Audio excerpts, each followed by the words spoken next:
Au cœur de la mêlée avec vous, les auditeurs Sud Radio, les passionnés de rugby, vous êtes toujours les bienvenus au 0826 300 300.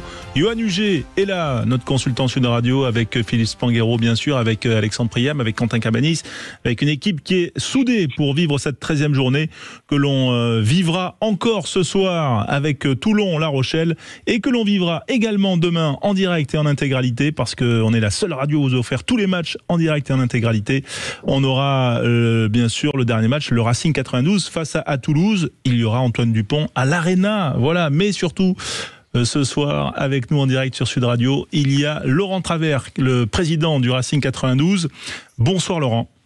Oui, bonsoir à tout le monde. Avant de commencer de parler du Racing, je voudrais quand même, avec toi, je vais te tutoyer, Laurent, quand même, évoquer la mémoire de Pierre Monlaur qui nous a quittés ce matin. Ça a été ton entraîneur à Brive quand vous avez été champion d'Europe en 97. Pierre a été international dans les années 90 avec le 15 de France, champion avec Agen en 88. Il était malade depuis longtemps. Il luttait contre la maladie de Charcot. Il est parti 60 ans, c'est jeune pour un sportif de haut niveau qu'il a été. J'imagine ta tristesse ce soir, Laurent. Oui, mais actuellement, c'est des périodes un peu noires entre Cédric Rosalin, que ça soit Max Lafargue à Montauban aussi, et que ça soit bien sûr maintenant Pierre. C'est un peu la série noire du rugby actuellement. Donc, c'est une période difficile, sachant que Pierre, oui, on a obtenu un titre et perdu une finale en 98, mais on n'a que des souvenirs positifs de tout ce que l'on a pu vivre ensemble. Voilà, ce titre et cette double épopée de Brive que vous avez vécu. Aujourd'hui, vous êtes au Racing, dans des fonctions, on va dire, nouvelles. Elles étaient attendues, mais en tout cas nouvelles. Comment ça va avec le blazer, j'ai envie de dire, Laurent ? Ça va. J'ai changé je me suis déguisé différemment, donc je suis maintenant avec le costume, bien sûr, de notre marque préférée du Racing 92, puisqu'on a un équipementier sportif et un équipementier en termes de tenue. Donc j'ai changé de l'équipementier sportif pour passer à l'équipementier de costume. Voilà, Yoann Huget, Philippe. Et ça lui va bien. Voilà. Je l'ai vu cette semaine avec le costume. Je ne vous inquiétez pas, il est bien taillé. Bon, le costume est bien taillé. Et quand même, gros coup, cette semaine, Laurent, c'était annoncé par certains médias bien informés. Voilà, nous en avons parlé longuement également sur Sud Radio. Ça a été annoncé, officialisé lundi. Owen Farrell, donc, va rejoindre le Racing 92 l'an prochain. Oui, bien sûr qu'il va nous rejoindre la saison prochaine, mais comme ça a été toujours le cas avec le Racing, on regarde quand on effectue des recrutements, c'est pas quelque chose qui est fait à la va-vite, c'est fait avec bien sûr beaucoup de réflexion sur l'ensemble du club, du staff, de regarder les complémentarités, de regarder est-ce que ça correspond au club, est-ce que ça correspond à ce que le club veut mettre en place, que ce soit bien sûr au niveau sur le plan sportif, sur le plan médiatique, sur le plan aussi humain. Donc tout rentre en ligne de compte. Donc à partir de là, oui, ce choix a été fait, mais comme d'autres recrutements ont été faits, avec énormément on se pose et on prend le temps de réfléchir. Alexandre Priam. Et on posait une question hier avec Philippe Spanghero dans sa chronique en avant l'écho, une chronique économique sur le rugby. Est-ce que recruter une star est importante pour le Racing 92 ? Est-ce que on recrute d'abord le joueur, puis son aura, parce qu'il a quand même une expérience et une aura exceptionnelle, Owen Farrell. Quelle est la balance entre le joueur sur le terrain et ce qu'il apporte en dehors et dans le vestiaire ? Mais vous l'avez très bien dit, tout est lié, tout rentre en ligne de compte. Bien sûr que par rapport, ça dépend des clubs, ça dépend de la structure, ça dépend aussi de l'environnement, de tout ce qu'il peut y avoir autour du club. Ça dépend. Nous, il faut pas oublier que c'est le 92. On est sur le côté identitaire d'un département, d'une région et non d'une ville vraiment proprement dit. Donc il y a tout ça qui rentre aussi en ligne de compte. La dimension aussi du territoire, c'est-à-dire bien sûr la région parisienne, la banlieue. Et donc, et après les qualités, bien sûr, sportives. Donc, on peut mettre les qualités sportives en premier, après l'environnement, après bien sûr les qualités humaines, mais aussi le leadership qui peuvent être essentiels dans l'environnement, mais aussi dans la qualité de ce que l'on va rechercher. comme ça a été le cas pour Sia, mais comme ça l'a été pour Chris Mazoé, pour Dimitri, Yannick, je peux en citer beaucoup, Sexton, Finn Russell, Dan Carter, ainsi de suite. Et c'est nécessaire pour pouvoir aussi construire autour et que l'on soit capable de, bien sûr, je vous le répète, c'est le côté sportif aussi qui prime, puisque l'objectif du club, vous le savez, depuis 10 ans, se qualifie tous les ans et a fait 10 demi-finales et bien sûr 4 finales. Et ce qui est important, c'est d'arriver à continuer à faire des finales et bien sûr les remporter. Et là, en travers sur le site du club, vous allez mettre Owen Farrell demi d'ouverture ou 3/4 centre?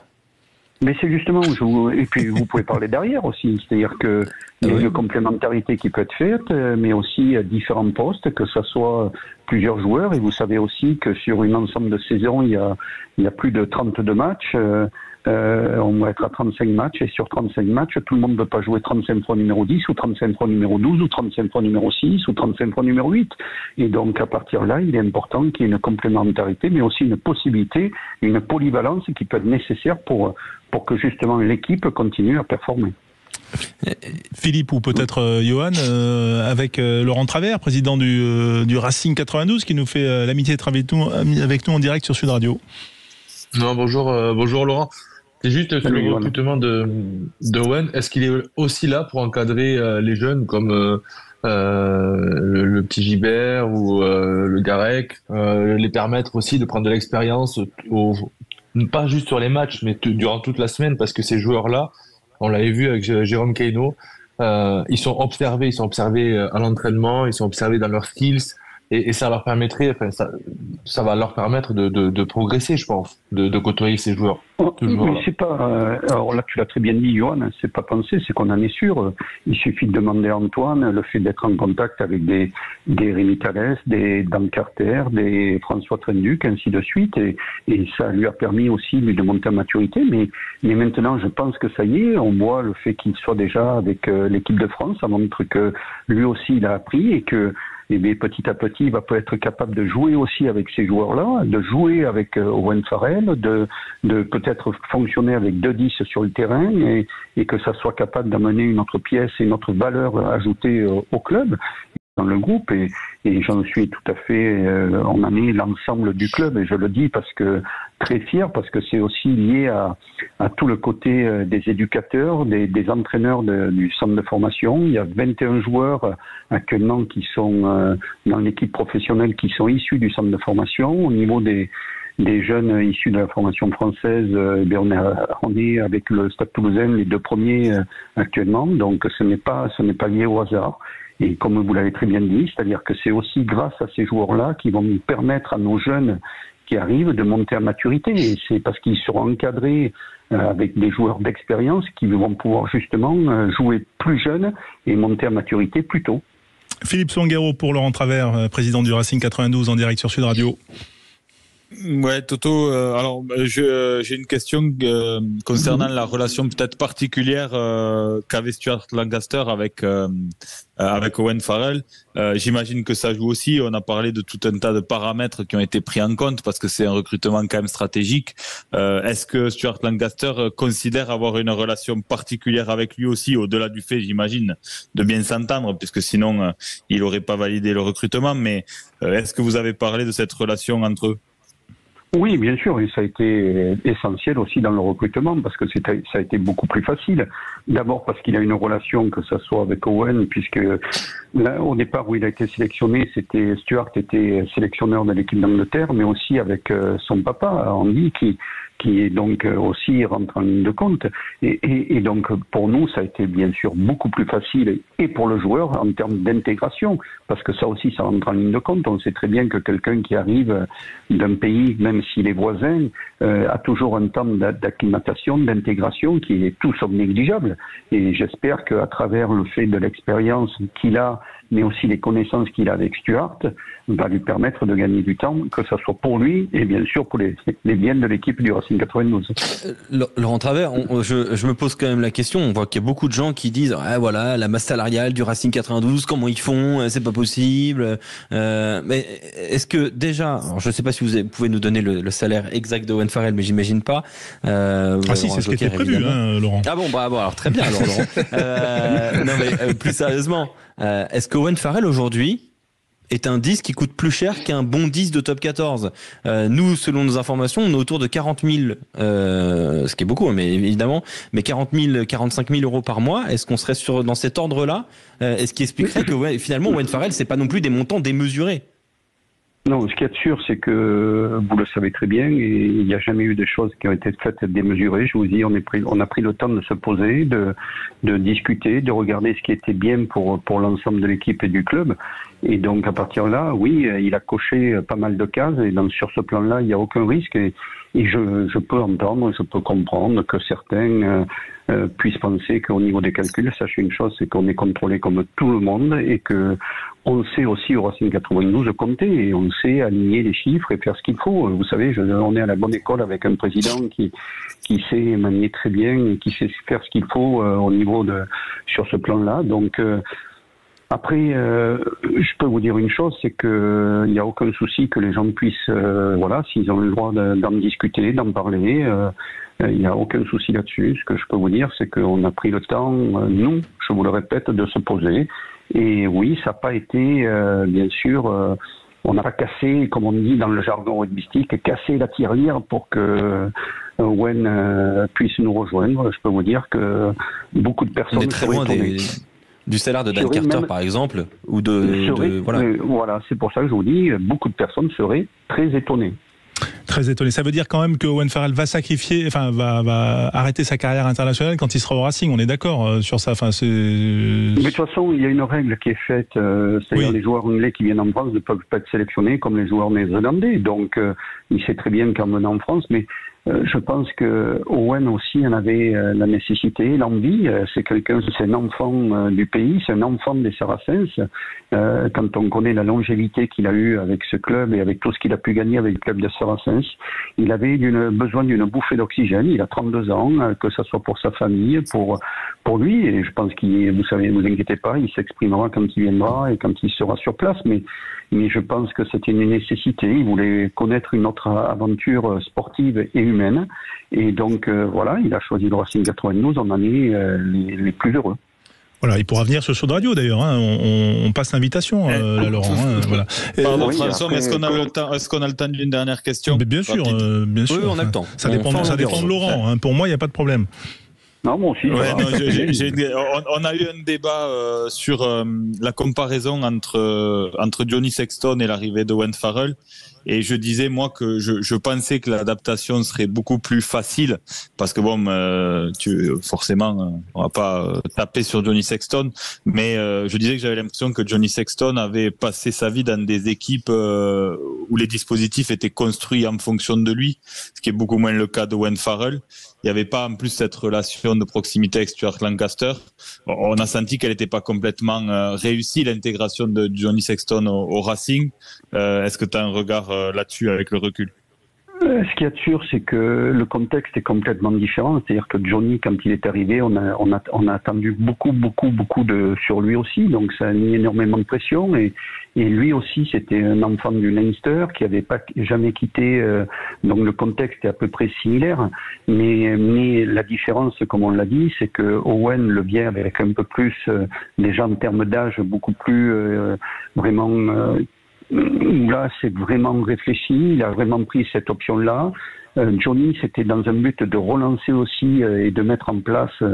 Donc, il s'est mis énormément de pression quand il est arrivé, alors que je pense que Owen aura la pression, mais aura aussi un contexte autour avec Henry Arundel, qui est déjà sur place, avec qui ils sont déjà en équipe d'Angleterre, avec Stuart, avec Paul Stringjohn, le préparateur physique, qui connaît très bien, puisque Paul s'occupe des Lions britanniques, donc il le connaît, il le côtoie.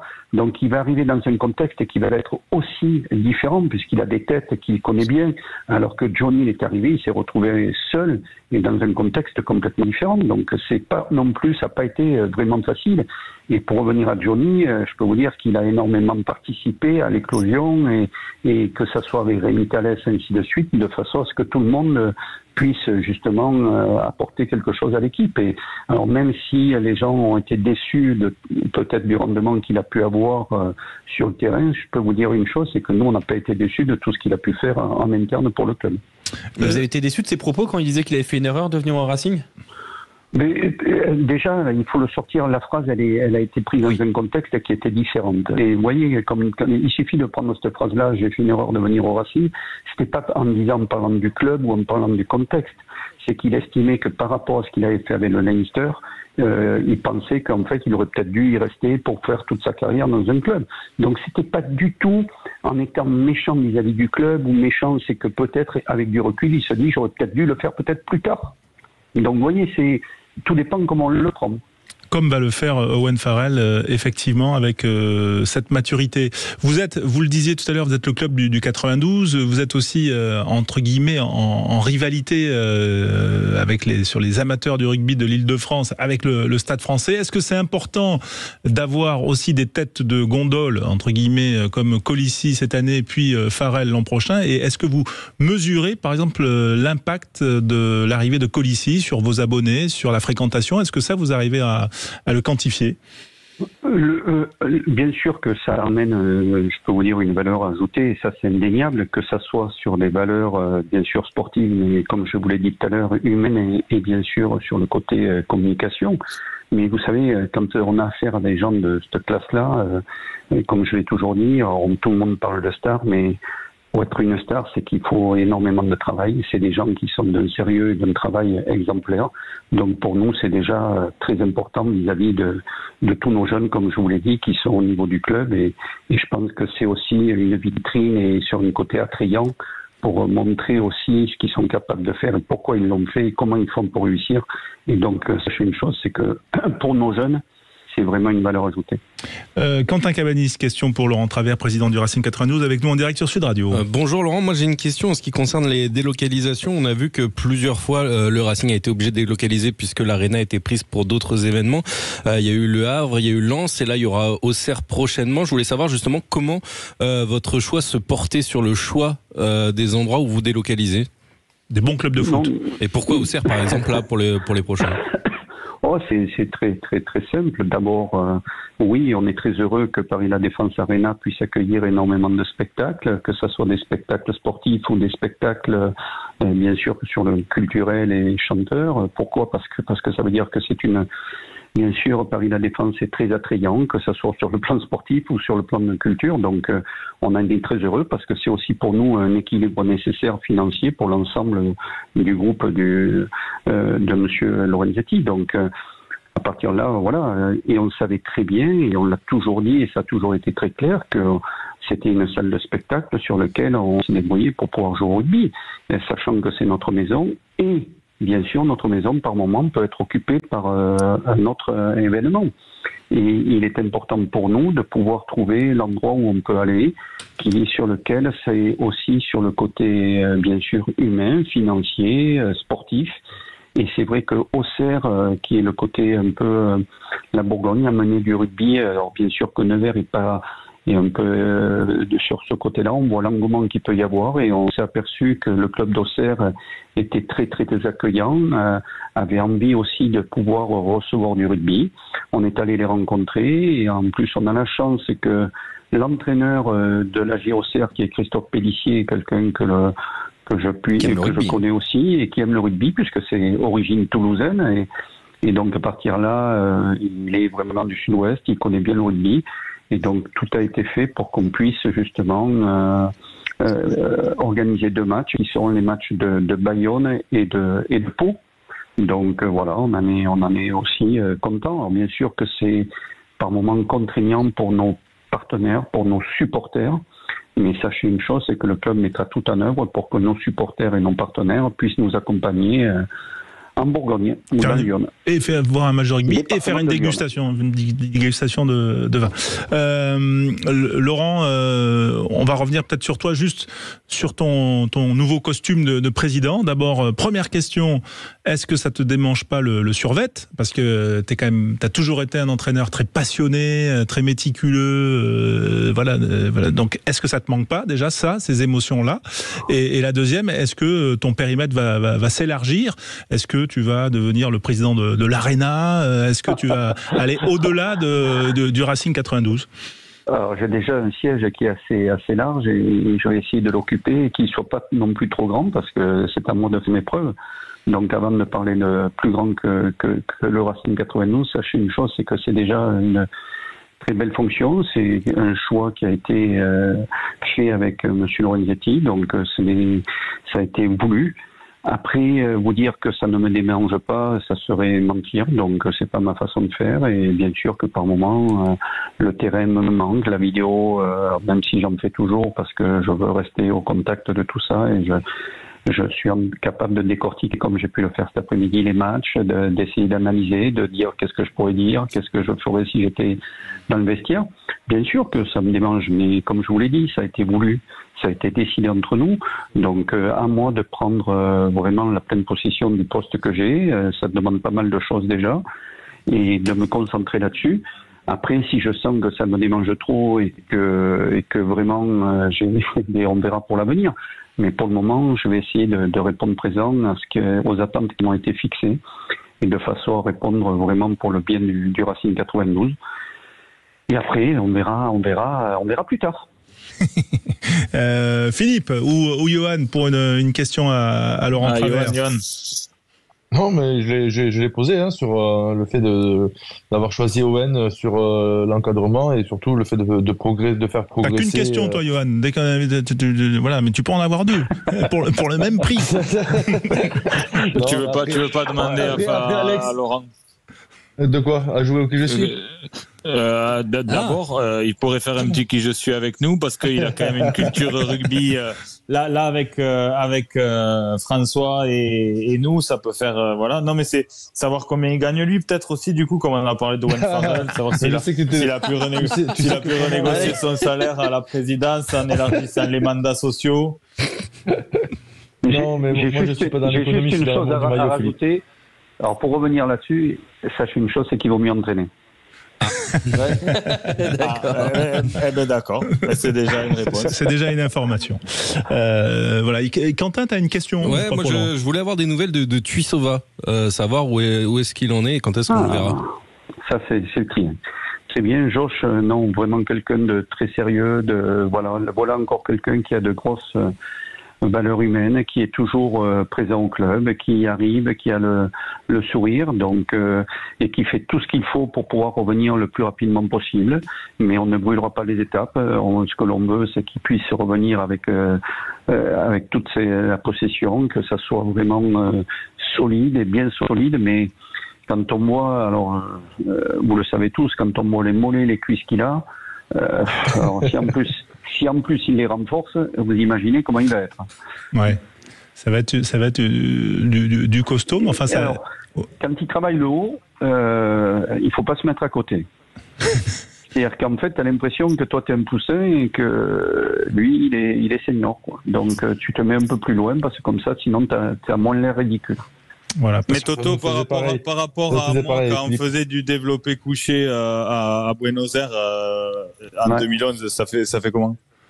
Mais c'est comme quand tu fais du développé couché, toi, avec des cotons-tiges et l'autre à côté avec une barre. Voilà, ça te donne un peu l'image que ça peut avoir. C'est-à-dire que lui, il a la barre qui fléchit un peu et nous, elle était bien droite et il n'y avait pas de souci. Ok. Ça nous résume tout et on n'est pas surpris par ce que tu nous dis là. Dernière petite question avant de faire une pause, juste sur ta relation toi avec Stuart Lancaster. Justement, est-ce que vous avez j'imagine quand même des relations de technicien au-delà de ton statut de président? Est-ce que du coup il est dans la confidence? Est-ce que vous partagez beaucoup de choses de ce point de vue-là? On partage énormément. Alors, vous voyez, comme je vous l'ai dit, c'est quelque chose qui a été décidé. Le choix de Stuart, quand on en a discuté avec M. Lorenzetti, ça a été de me dire, écoute, pas de souci, mais ce qui est important, c'est que ça soit toi qui prenne la présidence et tu vas choisir le staff qui va te remplacer. Donc, on s'est mis autour de la table et on a discuté, on en a pris le temps de la réflexion. Et quand on a rencontré Stuart, pour lui, il était important que je puisse trouver aussi ma place et que lui puisse trouver la sienne. Donc, on échange, sachez une chose, c'est quasiment quotidien, voire plus. Par exemple, la compo de demain soir contre Toulouse, il te la soumet avant de la donner aux joueurs ou enfin c'est un exemple? Oui, c'est un exemple, mais c'est un bon exemple aussi. Oui, on en discute, mais c'est toujours, et il est hors de question que je fasse à Stuart ce que j'aurais pas aimé qu'on me fasse. Donc je reste à ma place et j'essaie de bien rester à ma place. S'il a envie de discuter, comme je l'ai dit, sur le plan sportif, on en discute. S'il veut avoir mon point de vue, il faut qu'il me le demande, mais je ne le donne que s'il me le demande.